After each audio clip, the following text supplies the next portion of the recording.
Hello my dear all.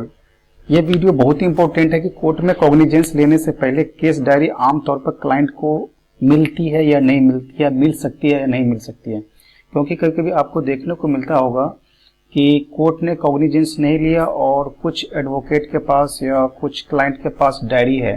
क्या यह diary सही तरीका से लीगल है या नहीं है, उनको मिलना चाहिए या नहीं मिलना चाहिए, क्या कोर्ट ने कॉग्निजेंस लिया ने उससे पहले उसे कैसे मिल गया। तो क्या जरूरी है कि केस डायरी जो क्लाइंट को मिले वह उनके मिलने से पहले कोर्ट के द्वारा कॉग्निजेंस ले लेना चाहिए, या तो कोर्ट के द्वारा कॉग्निजेंस लेने के बाद क्लाइंट को डायरी मिलना चाहिए। और इस वीडियो में आप ये भी जानोगे कि केस डायरी होता क्या है, कॉग्निजेंस क्या होता है। लेकिन सबसे जो महत्वपूर्ण सवाल है यही कि कोर्ट के द्वारा कॉग्निजेंस लेने के बाद ही क्लाइंट को डायरी मिलना चाहिए कि नहीं। ठीक, इसके लिए बने रहिए, पूरा वीडियो देखिए। आपको पूरा का पूरा टेक्स्ट के साथ साथ स्क्रीन पर आपको पूरी जानकारी मिलेगी कि एक्चुअल में क्लाइंट को केस डायरी कब मिलनी चाहिए, सीडी कब मिलनी चाहिए। आइए, सवाल सबसे ऊपर में ही है जो आपके मन में है। कोर्ट के कॉग्निजेंस लेने से पहले केस डायरी आमतौर पर क्लाइंट को नहीं मिल सकती है। सही बात है कि उसे नहीं मिलना चाहिए। क्यों नहीं मिलना चाहिए, उनके कारण को भी हम बताएंगे, लेकिन उससे पहले आपको बताएंगे कि केस डायरी होता क्या है। ठीक, केस डायरी भारतीय दंड संहिता प्रक्रिया संहिता सीआरपीसी, भारतीय दंड प्रक्रिया संहिता सीआरपीसी की धारा 172, जो कि अब बीएनएस में 130 हो गई है धारा, उसके तहत पुलिस अधिकारी द्वारा बनाई गई एक आधिकारिक डायरी होती है। यानी जब कोई इन्वेस्टिगेशन, जब केस होता है, केस होने के बाद जब इन्वेस्टिगेशन होता है स्टेप बाय स्टेप, तो पूरी की पूरी केस डायरी जो है वो तैयार की जाती है।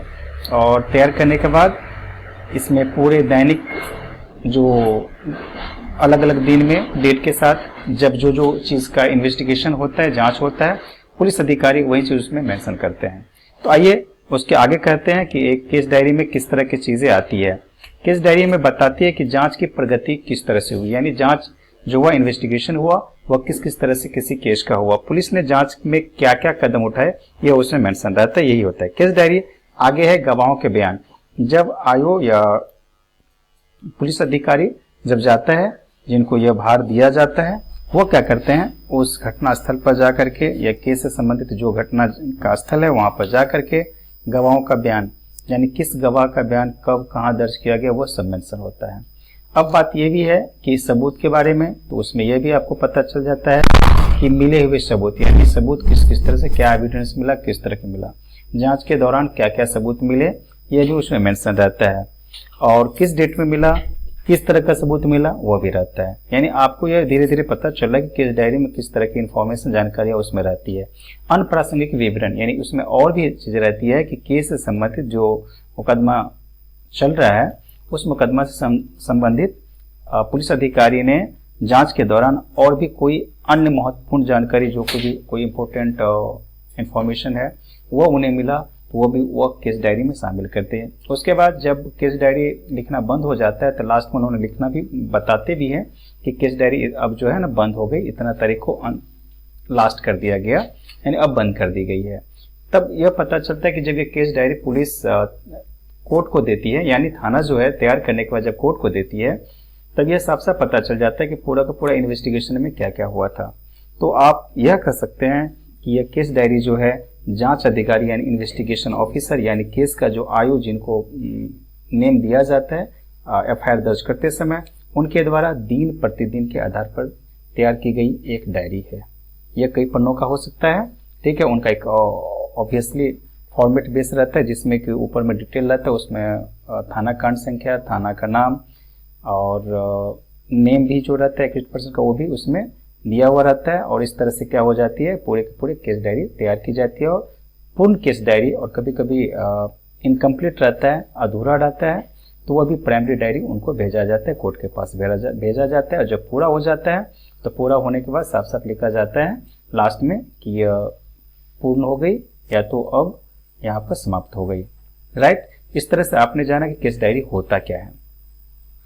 अब आगे बात करते हैं हम कि केस डायरी क्लाइंट को कब मिल सकती है, क्लाइंट कब ले सकती है, या कब वो देख सकती है, और क्लाइंट को वो तुरंत थाने से ही क्यों नहीं मिलती है, और क्या यह जानकारी लेना कि कोर्ट से पहले उसे मिले यह लीगल है कि नहीं, वह कानूनी तौर पर सही है कि नहीं, ये भी आपको बताएंगे।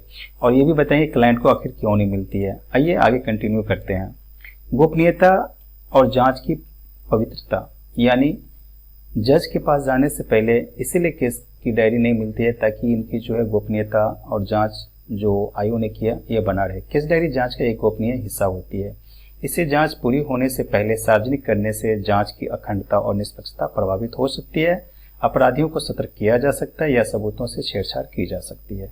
इसलिए इसे क्या किया जाता है, तो कोर्ट के द्वारा दिया जाता है। कोर्ट क्या करते हैं, पूरा डायरी पढ़ने के बाद उस पर कॉग्निजेंस लेती है कि किसी का नाम जो उसमें कटा है या किसी का नाम ज्यादा है या जिस तरह से धाराएं लगी है वो कहाँ तक सही है, तो वो कोर्ट उससे मैच कर लेती है कि वह सच में हर एक चीज जो है सही से हुआ है कि नहीं।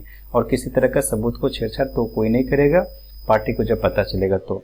नेक्स्ट है कि केवल कोर्ट और वरिष्ठ अधिकारी के लिए सीआरपीसी के अनुसार केस डायरी केवल जांच करने वाले अधिकारी, उनके वरिष्ठ अधिकारी और कोर्ट द्वारा ही देखी जा सकती है। इसका मुख्य उद्देश्य यह भी होता है यह सुनिश्चित करना कि कोर्ट को जांच की प्रगति और तथ्यों की जानकारी मिल सके, यानी सही बात की पता चल जाता है और उसका उद्देश्य जो है केस डायरी का वहां तक पहुंचा भी जाता है। इसीलिए जो है ये दूसरे को, क्लाइंट को नहीं दिया जाता है, यह क्या किया जाता है, पुलिस ऑफिसर के द्वारा कोर्ट को दिया जाता है। अब नेक्स्ट है कि अभियुक्त या उसके वकील का अधिकार नहीं है। जो अभियुक्त है उनका भी अधिकार नहीं है एक्यूज्ड पर्सन का, और उनका जो एडवोकेट जो अपना रखे हैं उनका भी अधिकार नहीं है। यानी क्लाइंट और उसके वकील को केस डायरी तक सीधे पहुंचना अधिकार नहीं है, खास करके कॉग्निजेंस लेने से पहले। ये बात आपको ध्यान में रखना है कि कॉग्निजेंस लेने से पहले उनका नहीं है। जब कोर्ट के द्वारा कॉग्निजेंस लिया जाता है उसके बाद आप चिरकुट फाइल कीजिए, आप नकल निकलवा लीजिए, उसके बाद बिल्कुल आप केस डायरी ले सकते हैं और आप उसे पढ़ सकते हैं, स्टडी कर सकते हैं, और इस बेस पर आपके वकील क्या करेंगे, तो उस पर बहस भी करेंगे। यानी यह अधिकार उन्हें तब मिलता है जब पुलिस अपनी जांच पूरी कर लेती है, जैसे मैंने आगे बताया था, और चार्जशीट भी केस डायरी के साथ या तो कुछ आगे पीछे कर करके दायर कर लेती है। राइट, चार्जशीट के साथ पुलिस उन दस्तावेजों की सूची संलग्न करती है जिन पर वे निर्भर करती है, और अभियुक्त को उन दस्तावेजों की प्रतियां प्राप्त करने का अधिकार है, लेकिन कॉग्निजेंस लेने के बाद। राइट, तो सभी के सभी जो पुलिस द्वारा जो भी डिटेल भरी जाती है, जो भी इंफॉर्मेशन रहता है, वो पूरा का पूरा कोर्ट को सबमिट कर दिया जाता है। उसके बाद कोर्ट से चिरकुट फाइल करके नकल ली जा सकती है, और उसके बाद वह वकील भी देखते हैं और अभियुक्त जो है वह भी उनकी जानकारी ले सकते हैं किस किस तरह से पुलिस के द्वारा इन्वेस्टिगेशन पूरा किया गया। अब बात करते हैं जो बहुत ही महत्वपूर्ण है, न्याय के सिद्धांत। न्याय के सिद्धांतों के अनुसार जांच एक निष्पक्ष प्रक्रिया होनी भी चाहिए, और जांच की गोपनीय पहलुओं को तब तक गुप्त रखा जाना चाहिए जब तक कि मुकदमे का हिस्सा न बन जाए। मुकदमे के हिस्सा का मतलब ये हुआ कि यह पूरी प्रक्रिया जो है इसलिए ऐसा की जाती है क्योंकि मुकदमा तभी चलेगी या किसी तरह का इंफॉर्मेशन में मिसकंडक्ट न हो या तो आधा अधूरा कोई जानकारी न हो। इसलिए पूरा का पूरा प्रोसेस होने के बाद केस डायरी जब कंप्लीट हो जाती है तो कोर्ट को मिलती है, और कॉग्निजेंस लेने के बाद ही केस डायरी की प्रति अभियुक्त या वकील को मिलता है।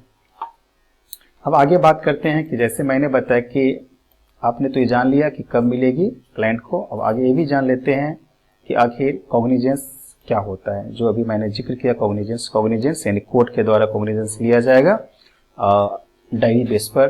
तो कॉग्निजेंस का मतलब क्या होता है? कॉग्निजेंस ये होता है कि कोर्ट में किसी अपराध का संज्ञान लेना, यानी जिस अपराध के लिए थाने में केस दायर किया गया उसी अपराध का संज्ञान लेना कोर्ट के द्वारा, यानी उसे आधिकारिक तौर पर यह स्वीकार कर लिया है कि एक अपराध हुआ है, अब वह उस पर न्यायिक प्रक्रिया शुरू करेगा। यह आमतौर पर तब होता है जब पुलिस अपनी चार्जशीट या क्लोजर रिपोर्ट कोर्ट में दायर करती है।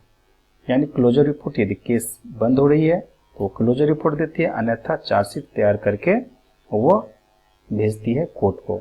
तो कोर्ट के पास एफआईआर भी जाता है, वो तो शुरू में चली जाती है। इन्वेस्टिगेशन के बाद डायरी भी जाती है, केस डायरी जाती है जिसे शॉर्ट में सीडी बोलते हैं, और चार्जशीट तैयार करने के बाद उनके पास चार्जशीट भी कोर्ट के पास आती है। राइट, आइए जो निष्कर्ष पर हम निकले हैं वो निष्कर्ष ये है जो फाइनली आपको बताया कि जो इस वीडियो का मतलब था केस डायरी को समझना, कॉग्निजेंस को समझना, और कॉग्निजेंस से पहले केस डायरी अवेलेबल नहीं कराना क्लाइंट को या तो एडवोकेट को, राइट। जब कोर्ट के द्वारा कॉग्निजेंस ले लिया जाता है तब बिल्कुल जो है केस डायरी आप देख सकते हैं और आपको मिलना भी चाहिए। चलिए, तो जिस निष्कर्ष पे कंक्लूजन पे पहुंचे हैं वह है कॉग्निजेंस लेने से पहले क्लाइंट यानी अभियुक्त को सीधे केस डायरी प्राप्त करने का कोई कानूनी अधिकार नहीं होता है। एक बार जब पुलिस चार्जशीट दायर कर देती है और कोर्ट कॉग्निजेंस ले लेता है, याद रखें कोर्ट कॉग्निजेंस ले लेता है, तो अभियुक्त को उस सभी दस्तावेजों की प्रतियां प्राप्त करने का अधिकार होता है जिन पर अभियोजन पक्ष यानी पुलिस अपने मामले को साबित करने के लिए भरोसा कर रहा है। इसमें केस डायरी के वे हिस्से शामिल हो सकते हैं जो मुकदमे के लिए प्रासंगिक हो, लेकिन पूरी केस डायरी नहीं हो, राइट। क्या आप केस डायरी के उपयोग या चार्जशीट से संबंधित और भी जानकारी चाहते हैं? यदि जानकारी चाहते हैं तो कमेंट में जरूर ऐड करें। कोशिश करूंगा कि मैं आपकी जो भी क्वेरी है उससे पूरा करूं। Thank you.